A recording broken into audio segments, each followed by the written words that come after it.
my name's Rachel, by the way. I'm with Campfire. And I think, yeah, we can go ahead and get started since we want to make sure we're mindful of everyone's time. And I'll just keep an eye on the waiting room to make sure that everyone's getting in and able to join.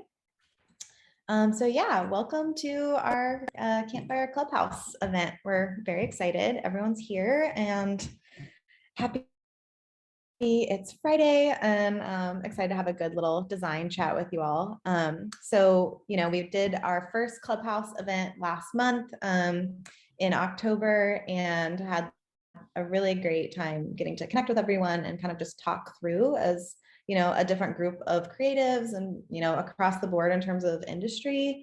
So we're excited to keep that going this month, and we'll have another one again next month. So this month we decided to go ahead and add a little bit of a theme to it. Last month we, talked through a whole variety of ideas and kind of let the conversation flow. And that's definitely the idea again this month.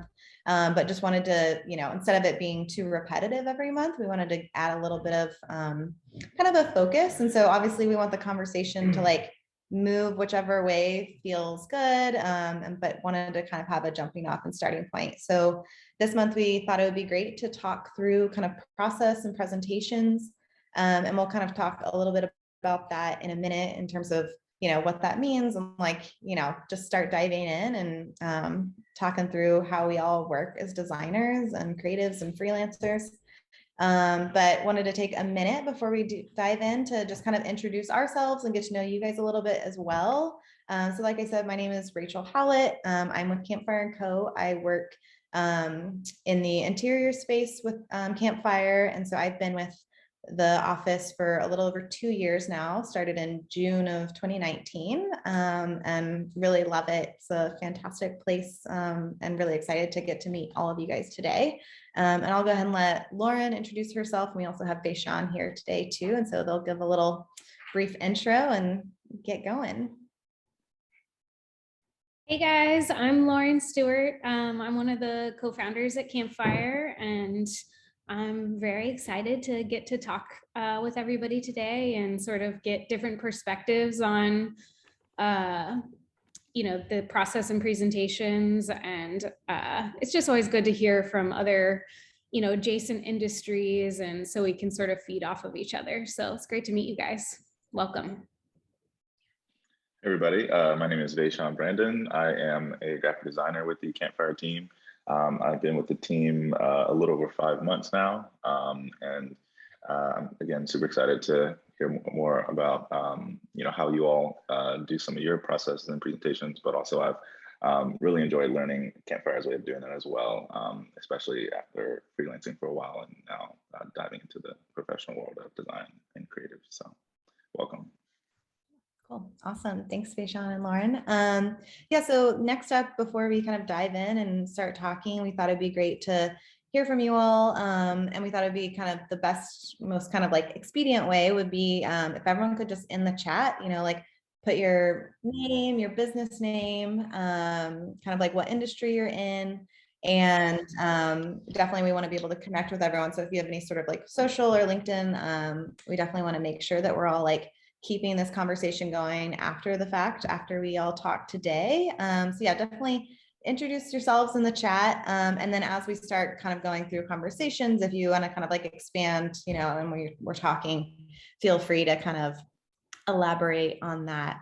Thanks, Beishan, for adding that into the chat. So cool. And I think it would also be good if, as we start getting this conversation going, it'd be great to learn kind of what made you join the conversation today. So if you want to pop that in the chat or feel free to shout it out, we'd love to start hearing from you. And then, yeah, I'll just kind of introduce the general theme and then I'll stop talking so everyone else can, start getting in it. So yeah, today we thought it would be great to talk a little bit more specifically about kind of presentations, what does that look for different designers in terms of your process and your, how do you communicate with clients? How do you source inspiration? But then also talking through process. So what is that workflow like? Do you have a very specific process? Does it morph from client to client? How does that kind of develop and affect your ultimate designs? And, I think there's a lot of different ways that we talk about process, and everyone has like a unique perspective. And I think just getting to talk to everyone and, you know, learn more about what other people are doing is just like a super beneficial thing. So cool.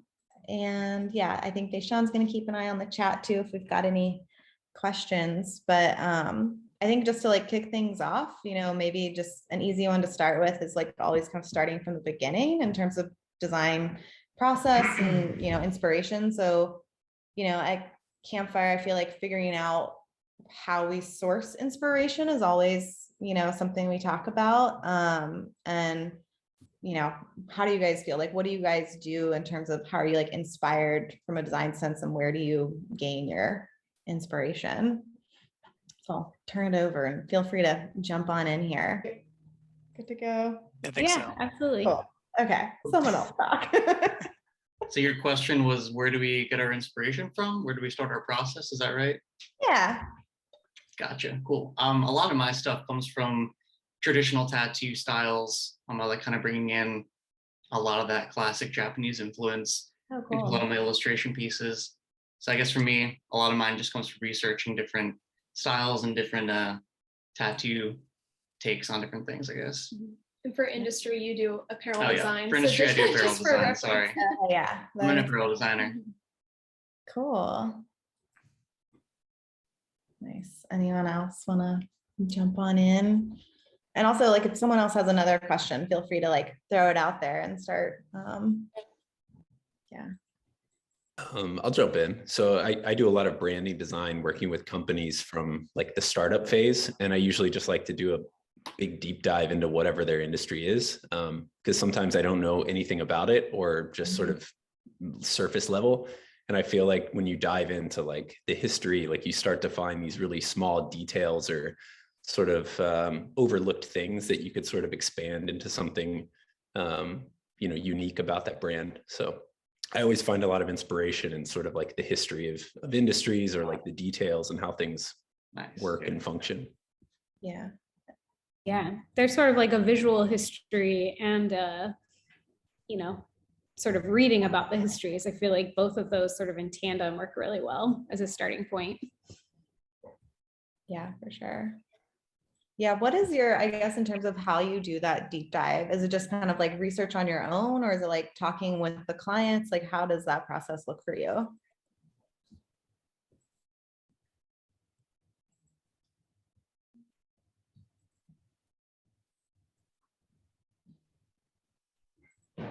There's definitely, I think there's both, because first I love to interview the client to see how they view themselves. Like, I think it's really important to get a sense of like what their own sense of self-awareness is. Because I found through the process that sometimes like they don't really know who they are or where they sit in the industry, or like how to best describe themselves. Like they get so focused on their one vision, whatever that might be. And so to be able to have an outside perspective and just like, you just interview them and quiz them about their own business and how they see themselves, and, you know, how they think other people see them. But then separately, you also do sort of your own independent deep dive. And then you look for like the the discrepancies, like where things don't align or fit up. And then you can either use those to bring light to those new things, or you can sort of ask them to sort of get clarification why they don't do those things. And I found sometimes like they haven't even, like oftentimes I end up doing more research than I feel like the client sometimes has on their own industry. So it's great because it allows you to feel like it adds credibility to whatever you're providing them, because all of a sudden you know what you're talking about, and you can sort of speak on the same level about their industry, and it just adds value.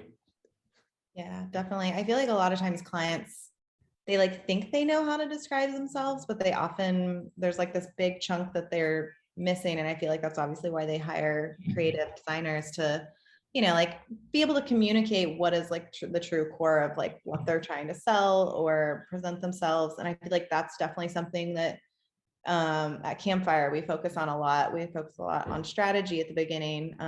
Christy Thompson, who unfortunately couldn't be here today, she's actually doing a little event at JMU, I think today. But she kind of leads our strategy, and we always start our process, no matter whether it's brand or web or interiors, definitely with like getting to know the client and like what motivates them and who their audience is. And yeah, doing that deep dive is like super important for sure. Definitely part of our process. Mm-hmm. And that's been a learned process for us. You know, it was not something that we did, 8 years ago when we started. So you sort of like start to, as you move through the same process with clients over and over, you certainly like tweak and learn and progress your process each time. When Christy came onto the team, it was, she was such a asset and a value add because she did have this sort of more strategic background. And we were doing that with clients already, just sort of throughout the full process, in order for them to make the visual decisions, you sort of have to talk through all of those things with them in the process, and just sort of organizing the process a little bit more is how Campfire's process has really evolved.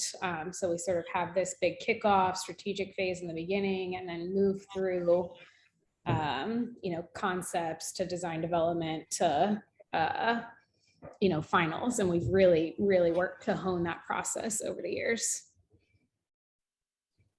Lauren, do you think your process is repeatable at all, like the strategy from client to client and project to project? I guess in my experience, I felt like at all the firms I've worked at, there's been a sort of programming-ish way of approaching a project, but it seems to be different with every client. And like, I wish in order to like really do that deep dive and save time thinking about basically having a meeting about a meeting, like if you found a way to kind of, write down or organize the process so it's kind of more systematic.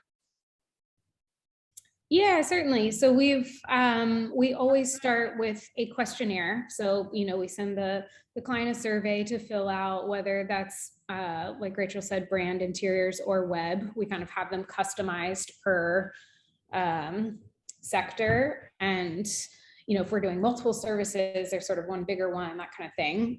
So we definitely like to get, as much information as somebody can fill out in a form. We don't want them to spend hours on it, but so we send out a survey first, and then get that back and sort of do our own research ahead of our strategic kickoff based on their survey. And but our kickoff sessions do always follow a very similar, agenda. So I do think that it can become repeatable. And again, we've sort of honed that over the years. And, specifically from brand to interiors, I would say there are a few different things. If we're doing a giant interior project with somebody, there's certainly some different questions that come up. So we've sort of made that distinction. But as far as getting to know the brand, their audience, who they are at their core, all of that, it's the foundation of what our design work is based off of. So we go through that with every client. Yeah, and I would say another way that also makes it probably a little bit easier on us in terms of being able to repeat is we did kind of like, Campfire made a decision early on to really focus on kind of particular sectors in terms of our clientele. So we focus exclusively on commercial projects. We don't do any residential. And then we always try and make sure we mostly work with clients that are very brand forward, that brand is very important to them. And so I think if we had more variety in our work, project type, it would be harder to like transfer some of those things. So if we're always focusing on a client that has, the goal is to have a really strong brand that really speaks to their audience, it helps us be able to like make sure that there are some repeatable elements across our process. So no matter if it's like a contractor looking for a brand or website, or like an ice cream shop, there's going to be some like some overlap because they have a brand and they have an audience, and our goal is to be able to communicate that, you know, and, you know, expand on their brand and make it even stronger. So I think having that decision early on to like focus on a particular type of client helps that process. So, yeah. We get a pretty wide range of clients. So I do user interface and user experience design. So it's a lot of software development stuff. But we've kind of built out a process for our kickoff meetings where it's more along the lines of, we have a bunch of pieces that we can plug in depending on what they need and the kind of type of industry they're in.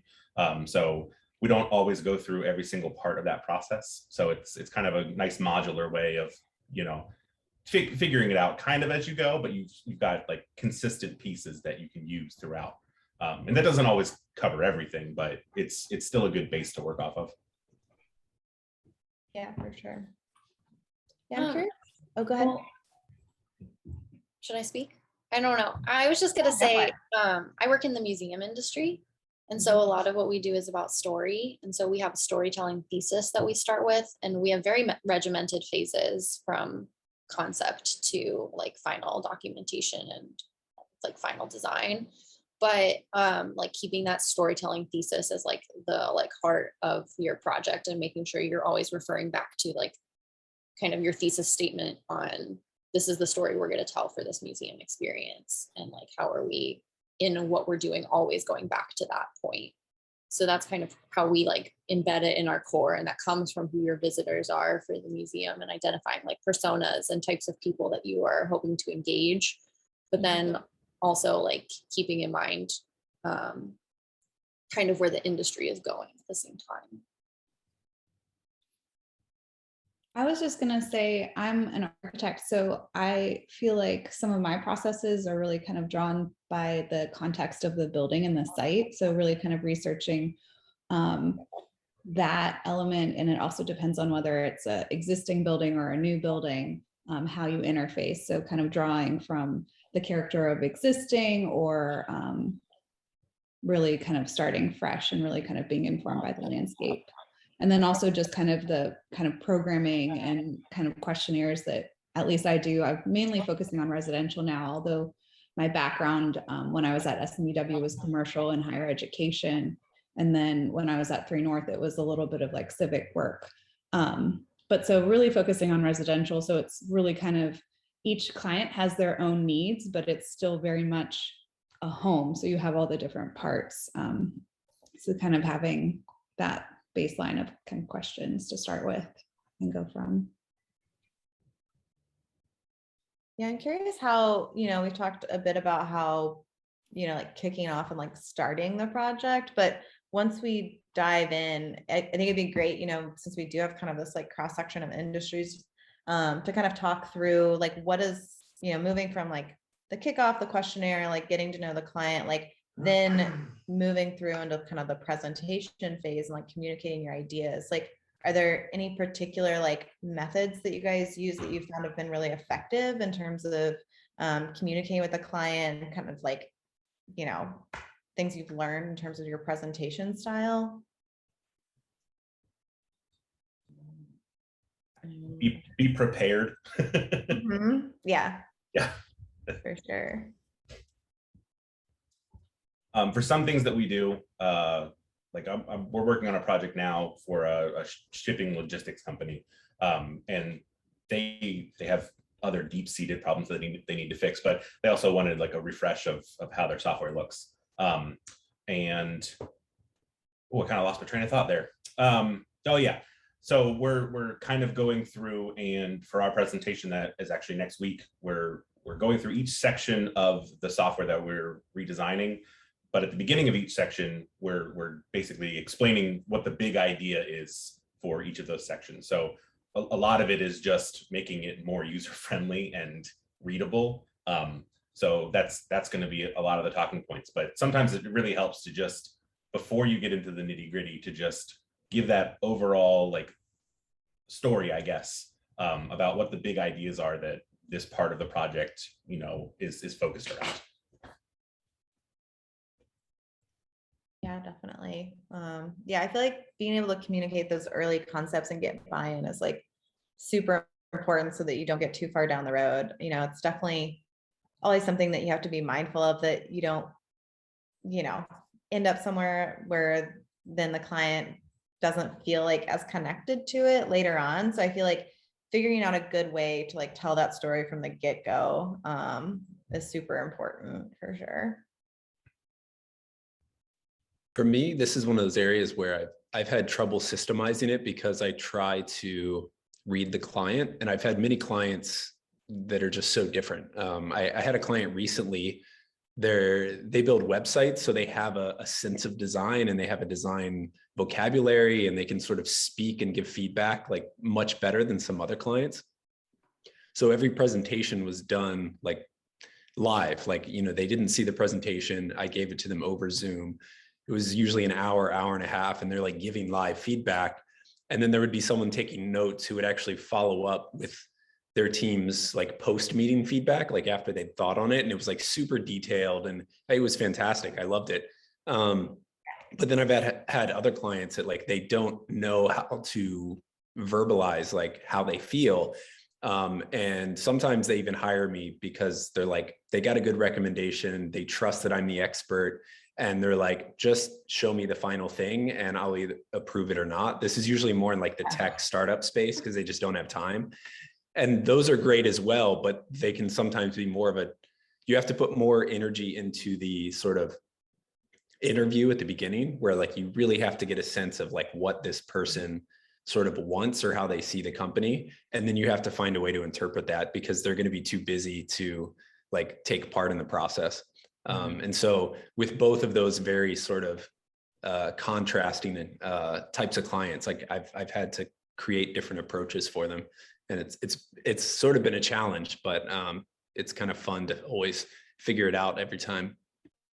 Yeah, I feel like designing for designers is definitely, it's a whole thing that sometimes can be great, but sometimes can be very challenging, you know.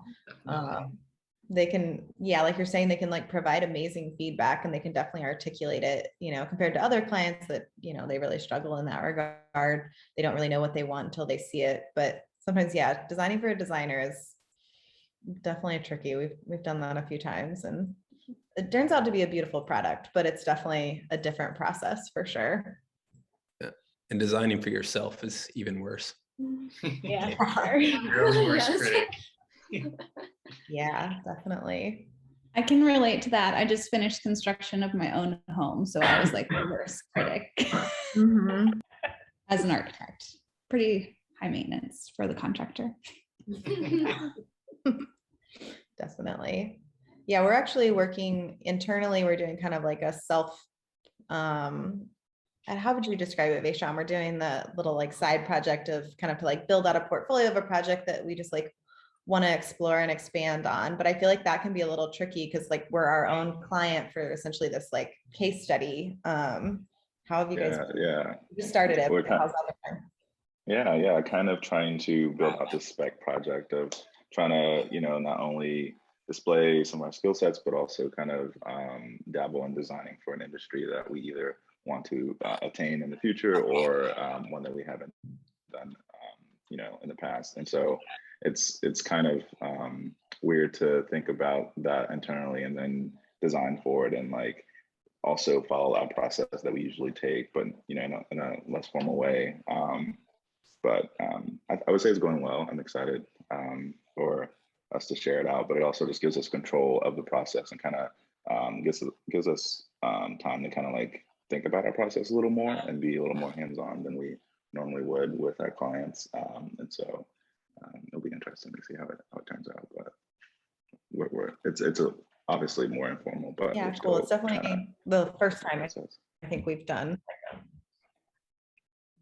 I was going to ask how y'all deal with clients who have problems with the imagination, I would say, like, especially with, you know, museum spaces, you're describing a whole experience and we have clients who are like, we just can't see it. Like, we don't know how it, you know, comes together. And I guess I deal with that as well with like my personal like branding that I do on the side, where it's like, if showing low fidelity things and like allowing, like, you can't put every concept to the highest fidelity to start, especially, and then in museums you can't do that as well. You can't render every concept that you have in your brain. So how do you like deal with showing low fidelity things and allowing the client to like imagine how it could be improved without, you know, rendering everything out, or making, you know, your first logo sketches like perfect? For us, we do something called style tiles, where we basically have the idea of what the end product's going to look like in general at a certain stage. So we take bits and pieces and components that we know are going to exist in the software and basically design those out. So it's not full high fidelity screens that we're doing, but little pieces that are enough to kind of push them along a little bit to open up their imagination a little bit more.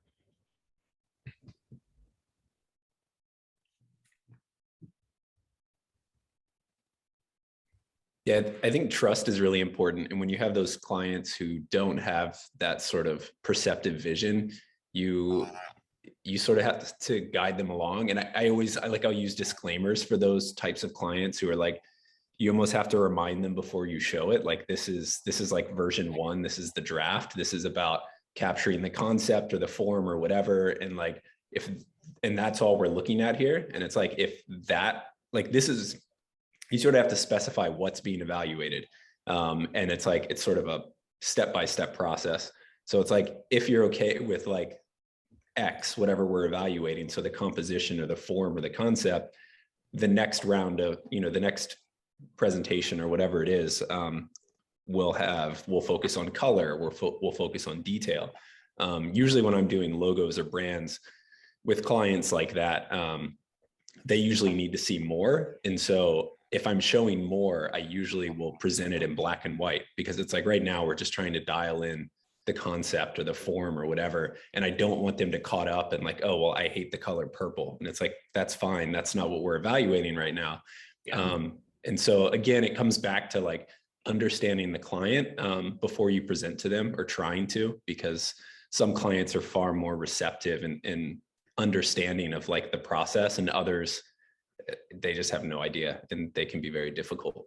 But hopefully trust, like you never want to wield it at the beginning, but at a certain point you probably have to be like, just trust me, like you've seen my other work, hopefully. But yeah, I mean, I'll go for it. Oh, I was just going to say, I totally agree about kind of saying what you want to have evaluated, or really kind of saying what you're hoping to get out of the conversation. So saying like, the goals of tonight are to talk about like the adjacencies of the different spaces. And while we haven't thought about every single little detail of the floor plan, like thinking about how you would move through the space, or things like that, like really kind of talking through what you're wanting to have them either buy in or tell you they don't like, so that you can then respond to it. And I've always said that like all feedback is good feedback. Like, tell me if you love it, but tell me if you hate it. Like, I need to know both. And then I also think like how you share different ideas is important. So like at the beginning of a process, it's like diagrams and adjacencies of color blocking. And then like initial concepts, even if I have it in Revit or like a hard line drawing, I'm still hand sketching over it, because I don't want it to look fully baked. Like, it needs to have that level of softness and like flexibility. So like, I think how you present the ideas is also important, if that makes sense. Definitely. Yeah, no, what I was gonna say is that I think my process is a bit different from the sounds of most of yours, where when I talk to my clients at the get-go, I tell them that they have one round of revisions and that's all that they're going to get, mainly because I want people to know that they come to me for my style and for what I do. So on our like first call with them, we go through their ideas, I listen to what they say, and then I try to combine a lot of their concepts into more unique pieces. And once we have kind of those ideas baked down on the call, then I do my illustration process, pitch it to them, and they have one round of revisions where they can change things, tweak things, but after that, it's done. So people more or less coming to me understand that they're going to get what I'm going to give them, and it's going to be something that's in the style and something that's associated with what I do already. So it's not going to be a ton of back and forth, a ton of, oh, I don't like the color, because at the start from our questionnaire, we go over colors, go over all of that. And it's a bit more fluid. At least for me, projects can come in and out a lot quicker because people understand that it's not going to be weeks and weeks on end. It's going to be maybe a week or two, and then they'll have the final files. So that's just kind of how I run things, a little bit different, but it's kind of what works for me. Yeah, it sounds like it's more akin to you, like you were saying, you source your inspiration a lot from like tattoo artists. And I feel like that's kind of a similar workflow where it's like, you come to me because like you like my style and you're coming for that. I'm not going to give you like, you're not gonna be like, I like this thing over here. Like, let me totally change who I am and do this other thing. So, I mean, yeah, that definitely can cut down for sure on kind of timeline. It's a lot of association of like, well, we associate you with this kind of look. So you're coming to me for that look. If you want something different, you shouldn't come to me. Like, I'm going to give you, exactly. I'll give you a recommend. I have plenty of other friends that are designers that would love to work with you. I'll send you their way. No hard feelings. It's just not my style. So as long as people understand that, which I'm very clear from the get-go, then people are generally pretty okay with going through my process of just one revision and then it being done. But like I mentioned on our first call, we go over everything, talk through it a lot. So I make sure that the direction I go is a direction they want to go. So I don't end up doing something completely different from what they actually want. That's just my process. Yeah, that process is interesting because it kind of it relates to other people's processes, because at the end it's about garnering trust, and I feel like you kind of have that trust up front because they're coming for you for that particular style. Whereas other processes, whether it's branding, web, or what have you, we're still trying to gain that trust, but it's like through that process of, you know, focusing on particular concepts or revisions along the way, and then, you know, getting to that end result. So definitely. I think it's different, but also similar in a way. Yeah, trust is definitely huge for anything. Like, they're coming to you for the professional, so make sure that they know that your opinion, like, yeah, their opinion matters, but your discernment is always going to be kind of priority over that. But you want to make sure that like you're doing what you want for them and that they're getting what they want out of it. But having that trust of being like, I know what I'm talking about, and then being like, cool, yeah, you do your thing. It's always appreciated. Yeah. That trust, like when you get the client who it's like they hired you because you're great at what you do, but then they won't listen to you. Like those are the types of people who argue with their doctor about their treatment, right? It's like, it's very frustrating. I've walked away from clients many times when that becomes the situation. So I just wanted to add, it's interesting, like, since I deal with everything from like, you know, autonomous tech startups to like small specialty coffee brands. So like my styles fluctuate. Like I definitely have like a clean, minimal style, which is why people will come to me, but like one solution is very different from another. And in my early days, I used to be very strict, like you were, like one round of revisions, what you get is what you get. But now, as I've started getting bigger projects with larger budgets, I start off pitching with 2 rounds of revisions, and then I use that as a negotiating chip. Ideally, I don't want to do more than 1 round of revisions, but I'll pitch high. And if somebody pushes back on the price, then I'll remove one of those round of revisions as a way to, like, you know, I'll bring the price down a little bit, but you're going to lose one of those rounds of revisions. And usually that value is enough for them to either pay the higher price, or I'll still get the amount that I want, but I'm doing, you know, the amount of work that I wanted instead of that extra round of revisions. So that's pretty clever. I like that. It's kind of an interesting way to pad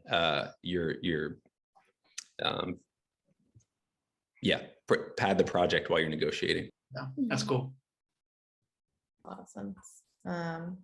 Yeah, I think one other thing that would be kind of interesting, we talked a lot about how, you know, like figuring out and navigating, like if a client, you know, like you're saying, like if they have pushback or anything like that, like once you do get to that like end deliverable of a project, you know, for us, since we do kind of have like the couple different avenues, like interiors projects are like a lot longer versus like a branding's like a little bit more succinct.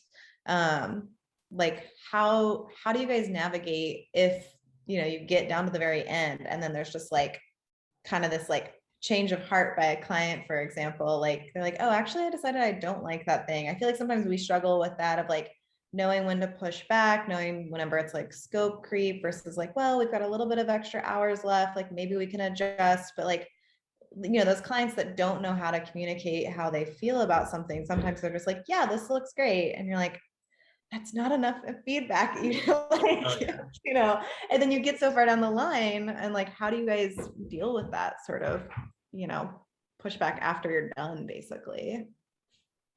You know, struggle with that. Offer to extend the contract and charge them more. Yeah, pretty much. How we handle that. Yeah. Yeah, recently we learned our lesson similarly like that on a project that like we did all of schematic design and all of like concept design, and they came back to us and were like, we decided we want it to be chronological instead of like thematic. And you're like, we've done so much work under this like whole thematic like process, and like we've gone down this avenue before that we were like, no, chronological is boring, we're gonna go this way. And you guys were like, okay. And so we ended up having to like reconcept the whole project. But we now like on our presentations to them, on every single page of like a 200-page document, it'll be like, this one needs feedback. We need feedback on this page. This page you already agreed on. This page we need feedback on. And we have a very like succinct feedback matrix so that we're making sure that like they're not just looking at everything and they're like, oh yeah, it looks good. That they're like, this page you need to sign off on, that this wall is exactly how you want this wall to look. And like details like that, where it's like, we're not going back right now to the like the type hierarchy. You guys remember, you already agreed to the type hierarchy. We're just looking at like this in place. So we've become very like specific now on like what this client needs to like respond to. That kind of goes back to the like feedback, like of like the knowing the expectations of like, you guys remember, you already agreed to this. This is where we are now. Yeah, definitely. We had that happen on another project. It was, again, like the designing for designers sort of process. And yeah, it was actually really handy because we were able to like, you know, we kind of like presented and functioned in the same way. Like we do all of our presentations via Google Slides. And so we started kind of, it doesn't happen with many clients. This was like kind of an outlier, but this particular client, you know, they present in a similar manner to us. And so we were able to like live share the documents back and forth and like flag on different pages, like we need feedback here. And they would just like live comment and like, it would like notify us in Slack. And like, it gets a little out of hand, like being able to track some of that feedback, but we don't want to like morph our process too much, but sometimes you have to like meet people where they are, I guess. But they were definitely the type that would kind of like, yeah, like circle back and we're like, we thought that was already approved. And so we kind of had to morph a little bit our process in that moment to work through that. But yeah, I feel like for us, as much as we can like kind of stick to our like general process as possible, the better. But yeah, sometimes you gotta adjust. But I think that strategic foundation too, that you sort of, you know, we talked a lot about in the beginning, like getting, especially for working with larger teams of people, you know, if you're just working with one or two people, it's usually that they're like close to on the same page. But when you start working with like larger groups of people where you really need buy-in from, you know, all the different sectors of a company, I think that beginning strategic work is where that becomes really, really important. You have this document, you know, a strategic foundation or whatever that you can go back to remind the client. So yeah, if they are like, hey, you know, we're through schematic and we want to change this big thing, you kind of have this like guiding document that you can go back to and be like, well, actually, let's, you know, this is why we made these decisions through this phase, and remind them of the process that you've already been through. So I think that beginning work is really important for proving your concepts as you go. Yeah, like having something to point back to and be like, this is what you like came to us for. This is what you said. This is like what you really strongly believe in. Don't be distracted by like some random new image that you like saw on Pinterest or something, like, oh, let's do that instead. And you're like, no, this is who you are. This is like what you really want. And that's where we're headed. But yeah, kind of taking them along for the ride is definitely part of it. I think it can come down to clients again as well. Like if you have a good rapport with the client or they're a repeat client, and like something comes up that needs extra work, I've been a little bit more flexible. But then if it's, sometimes you can tell if it's a client, they're just trying to get more for their money, and you get that like, can you just do this or throw this in there? And I'm very strict with those types of clients, like either just like, no, I can't do it unless you pay me, or, you know, the work's going to stop until you make that decision. But a project I had recently, we'd gone through like first round of revisions, and we were in the refining stage of the brand and the brand guidelines actually. And the lawyer called and said, actually, we can't use this name. And I mean, what are you going to do? But like everything else, they were super great. Like they even had an external third party, like develop their entire brand strategy, marketing strategy, like everything was really good with them. But it was a whole nother like concept round. And they were like, well, we love the colors and we love the typography. And the name thankfully didn't change a lot. It was like, it was the same W word, you know, it actually became a better, more balanced name. So I was actually excited about the change, but they were like, you know, let's just explore a few different logo types, but like the brand itself, it was all still within the same strategy. And so then I gave them a discount on that next round, like, because everything else had gone well and it wasn't their fault. But yeah, so it's like play it by ear. But the clients that are just trying to like squeeze more out of it, like I'm very strict with them. It's like, you need to pay me. Yeah, it's good to really like note those red flags that happen, you know, as you work through different clients. You always learn from them, and we've always sort of kept an open book on like changing our processes. Like they're always sort of ever changing. You know, we use Asana internally to like project manage, and we're constantly tweaking our like templates for project management and stuff.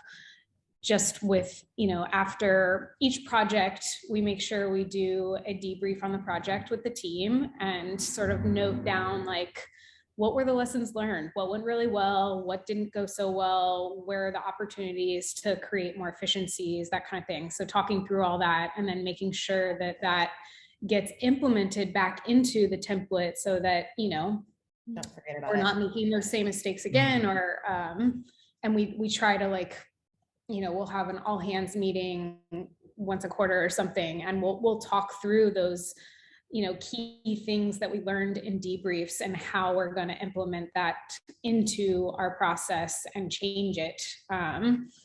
So it's good, just good to like always be open to and flexible to the process changing some. Yeah, constantly kind of tweaking and developing on it further, for sure. Yeah, I feel like we do that across the board between, like Lauren said, we use Asana for our workflow management. We also have like templates for like branding, web, interior signage, like in terms of the design presentation that we just kind of like try and plug into. Obviously like adapts each project, but there's kind of this like foundational template that we use. And then like Lauren said, we're like constantly modifying that. And, you know, operationally, I think Christina and Chelsea in our office, they meet, do they meet every week about operations? But they basically kind of like are constantly making sure that like our templates are good. And then, yeah, those lessons are learned so that we don't have any repeats if something comes up. Right. Because ultimately process is all about creating efficiencies so that you can do your work faster and better and make more money. Exactly. So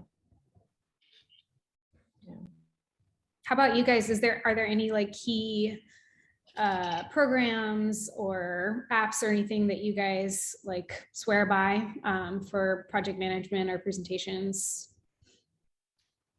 I'm in a bit of a weird spot because I have to share that space with a bunch of developers. Sure. So we use Shortcut, which, I mean, it's Trello with extra steps basically. But it's really good to be able to set your columns and everything so you can move things through the process. Yeah. Theoretically, we use Asana. There are very few people who actually know how to like the ins and outs of it though. So a lot of it is just like list making and some like of the like work plans, but then some people don't know how to use them or read them. So it's a work in progress on Asana. So I'd love to know more Asana tips because I'm one of those people that doesn't know how it works. Yeah. Well, I feel like there's so many different like ways to view it and like different kind of baseline templates that Asana has built in, and figuring out what makes sense for your process. So we kind of work in like these series of columns that like outline our like process start to finish. And then like there's a series of meetings and tasks. And yeah, it varies. Like every company will use it differently. And I feel like, Lauren, I don't know, how long have we been using Asana? I feel like it was probably a bit of a work, a bit of a thing to figure out which platform or like which method made sense for us, I assume. Yeah, I think we've been on it for 3 or 4 years, something like that. So it's definitely something we started with Trello way back when. And I think we were using Trello until we used Asana. Maybe it's been longer. I'm pretty bad with time, but like that's another thing that's just evolved, like, as people have gotten more of a grasp on Asana. And we have, I mean, Vaishon, you're, in the first few months, I'm sure it took you a little bit of time to like really sort of start to figure it out, and like what all the cards are. And yeah, I feel like the interface itself wasn't hard to figure out. It was just like how Campfire applies and uses those interfaces. Because I've used like Trello and from previous employers, and so that part wasn't too difficult. But yeah, I think it's really effective though. I really like it. I think it's funny because like different brained people, where our project managers are like not as visual as like some of us who are like, I need a chart to like know what the schedule is. So it's a balance of like the designers read things one way and the project managers are reading things another way, and finding the balance between those. Yeah, I feel like everyone, even in our office, we're 6 people, and we have a very like solid system and kind of like backbone to Asana and all of our templates and our structure. But I feel like everyone also, in their own subtle ways, still uses it slightly differently, or like finds benefits of it slightly differently. Like some people are like, if it is not an Asana task, like I need to see this list, everything like listed out. Like I not like they won't do it, but like that's how you like communicate like what needs to be done. And some people like it as like kind of big, broad overview things of like, I need the buckets of things, but not every single task, because that'll like freak me out and make me feel overwhelmed. Like everyone has kind of a different approach to it, I think, which, everyone's brains work differently, but having kind of a underlying structure to it has, I think, been super beneficial.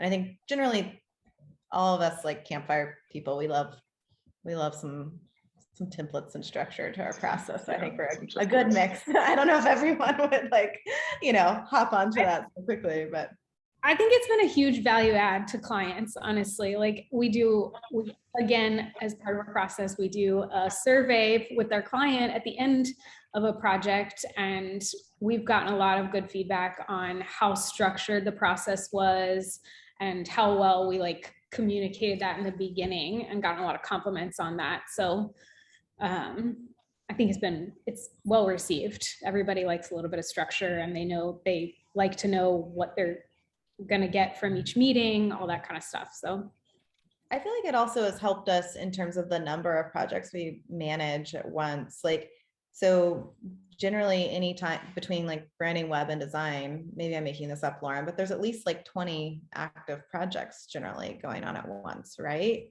Yeah. Something like that. And I feel like if there wasn't a way to like steadily click through and like figure out the status of each project and where everything is, and we meet internally as a team every Monday morning for about an hour and a half of our team meeting to like figure out where everyone is for the week, and like we literally run through like project by project on Asana, like where is this one at, what are like the big keystones or like milestones of the week. Like it definitely helps us manage like workload, I think, too. Like you can figure out like who's a little bit heavier, who's a little bit lighter, to like get that balance. So I've found it super useful. Like I said, I've been at Campfire for about 2 years now, and my last office had no such thing. It was a bigger firm. It was like a little over 50 people and like bigger scaled projects. So there were like fewer projects to manage at once, but I found it super useful. Love that workflow. I just wanted to chime in. I just use Google Sheets. I've had experience with Airtable and Asana and Trello, and they all just make me want to throw my computer out the window. And yeah, they're just like, in my opinion, like over-designed, complicated versions of Google Sheets. Because I can craft a Google Sheet that has like an on-off, like red-green sort of checkbox, and so I just go through it that way. And I have sort of two projects, my main design office where I use Google Sheets, and then this other startup that I'm a part of, and we use Airtable. And like, I just don't understand why we pay for it and go through all this extra like energy for doing exactly the exact same thing. It just seems to be a complex way to do a basic task. But yeah, I found Airtable, I agree that the like actual like project management part feels really confusing to me. But if you're needing just like to inventory something, it's like a good inventory platform. Like if, you know, working like on an interiors project, or like if there's like a bunch of furniture that has to get inventoried or something, I've found some benefits in that way, but it's definitely like similar to Asana. You have to like work it pretty hard at the beginning to figure out like what version of that thing, like which layout inside it works and makes sense for you, because definitely not all of them do, for sure. Cool. Yeah.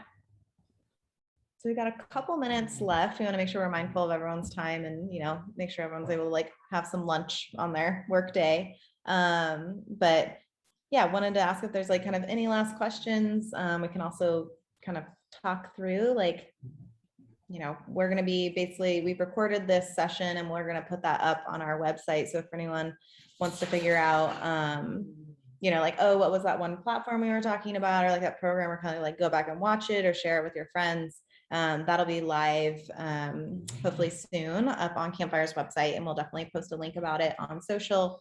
And then, yeah, so we've also got next month's Clubhouse coming up. So next month we're going to be focusing on marketing and social media. So we're at hopefully, yeah, Christy, our kind of head of marketing and strategy and social, will be here leading that one and talking through, you know, getting projects, promoting projects, you know, how do you showcase your portfolio, and, you know, what does that look like? So that's kind of an exciting one. I'm looking forward to that one, but Nice. yeah. So anyone have any other kind of final thoughts before we all head out and enjoy this pretty sunny Friday? I don't think so. I'd love to say just a thank you. As someone who's pretty early in my design career and really, really trying to figure out process and just like where the heck is even a good starting point, to be able to dive into the refining for what works personally in my freelance and for who I work with. So just thank y'all for showing up. Yeah, thank you. Yeah, absolutely. Well, thank you everyone for coming. This has been really awesome and great to meet some new faces. And yeah, we've got all your info, and so we'll definitely like reach out and connect. And yeah, this was awesome. I mean, hopefully we'll see you guys at next month's Clubhouse. All right, all right. Well, all right, have a great one, everyone. thank you, Campfire. Thank you. Thank you. Bye.